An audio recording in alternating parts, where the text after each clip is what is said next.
зафар раҳимӣ омӯзгори консерваторияи миллии тоҷикистон шоҳҷоизаи озмуни ҷумҳуриявии тоҷикистон ватани азизи манро ки бо ташаббуси асосгузори сулҳу ваҳдати миллӣ пешвои миллат президенти ҷумҳурии тоҷикистон муҳтарам эмомалӣ раҳмон давоми 1 сол идома дошт соҳиб шуд. Шоҳҷоизаи ин озмуни бошукӯҳ ва мукофоти пулӣ дар ҳаҷми 50 000 сомонӣ дар санаи ҷашниву таърихӣ рӯзи президент дар вазъияти тантанавӣ аз ҷониби ёрдамчии президенти ҷумҳурии тоҷикистон оид ба масъалаҳои рушди иҷтимоӣ ва робита бо ҷомеа Абдуҷаббор Раҳмонзода ба Зафар Раҳимӣ супорида шуд. Зафар мегӯяд барои ғолиби ин озмун шудан талош мекард, вале чандон боварӣ надошт ки шоҳҷоизаро ба даст мегирад. рости гап ман боварӣ надоштам ки шоҳҷоиза насиби ман мегардад.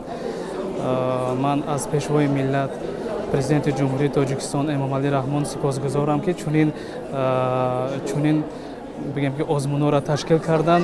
Ин ифтихори мо аст. садхош ташаккур мегӯям. Достони симфонии Ҳулбукро ки пешниҳод карда будам барои даври сеюм тур, ин асар тӯли сол кашид. ман тӯли сол ин асарро навиштам. беҳуда намегӯянд ки агар меҳнат кардӣ меҳнатат барбод намеравад. дар ин маросими тантанавӣ 27 нафар иштирокчии даври ниҳоии озмуни ҷумҳуриявии тоҷикистон ватани азизи ман барои ғолиби ҷойҳои якум, дуюм ва сеюм гардидан бо диплом ва мукофоти пулӣ қадрдонӣ шуданд. ғолибони ҷойи якум 30 000 сомонӣ, ҷойи дуюм 20 000 сомонӣ ва ғолибони ҷойи сеюм 15 000 сомонӣ мукофоти пулӣ гирифтанд. дар маҷмӯъ дар ин озмун дар номинатсияи навозандагӣ аз рӯи се жанр навозандаи академӣ, навозандаи анъанавӣ ва навозандаи эстрадӣ 9 нафар, номинатсияи ровӣ 3 нафар, номинатсияи шоир 3 нафар, номинатсияи сарояндагӣ аз рӯи се жанр сарояндаи академӣ, сарояндаи анъанавӣ ва сарояндаи эстрадӣ 9 нафар ва дар номинатсияи оҳангсоз 3 нафар ғолиб дониста шуданд. ҳамаи дипломҳо бо имзои пешвои миллат президенти ҷумҳурии тоҷикистон муҳтарам Эмомалӣ Раҳмон ба ғолибон супорида шуданд.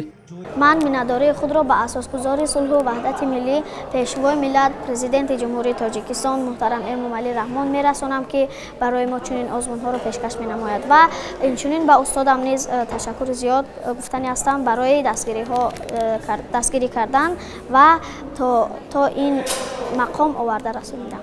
бояд гуфт ки озмуни ҷумҳуриявии тоҷикистон ватани азизи ман ба муносибати сазовор пешвоз гирифтани ҷашни 30-солагии истиқлолияти давлатии ҷумҳурии тоҷикистон ва бо мақсади дарёфти истеъдодҳои нави соҳаи санъат, баланд бардоштани мақому маҳорати касбӣ, тақвият бахшидан ба касбияти баланди ҳунари иҷрокунандагӣ ва эҷоди мусиқии нав, инчунин таълифи ашъори баландғояи ватандӯстона, дарёфти беҳтарин намунаҳои оҳанг ва сурудҳои тараннумгари дастовардҳои замони истиқлолияти давлатӣ. саҳми президенти ҷумҳурии тоҷикистон муҳтарам Эмомалӣ Раҳмон дар эъмори давлатдории навини тоҷикон ва тарғибу ташвиқи анъанаҳои арзишманди миллию мероси пурғановати ниёгон баргузор гардид ва ба андешаи санъатшиносон ин озмун ба ҳадафи худ расид.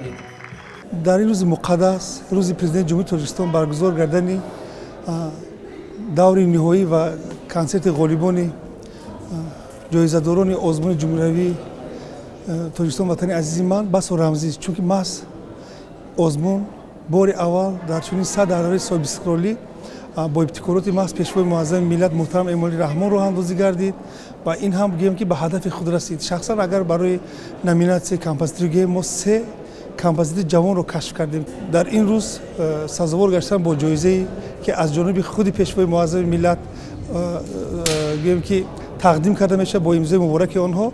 албатта басо рамзист ва ҳама ба онҳо парвози баланди эҷодиро таманно дорам. ҳамаи он ҷавононеро ки дар ин озмун дар бахшҳои гуногун холҳои баланд гирифтанд ва соҳиб истеъдодии худро нишон доданд, муборакбод мекунем ва даъват мекунем ки бо ҳамон ҷӯшу хурӯши ҷавоние ки доранд барои дар оянда ривоҷу равнақ бахшидани соҳаҳои гуногуни адаб, ҳунар ва сарояндагии мо саҳм гузоранд.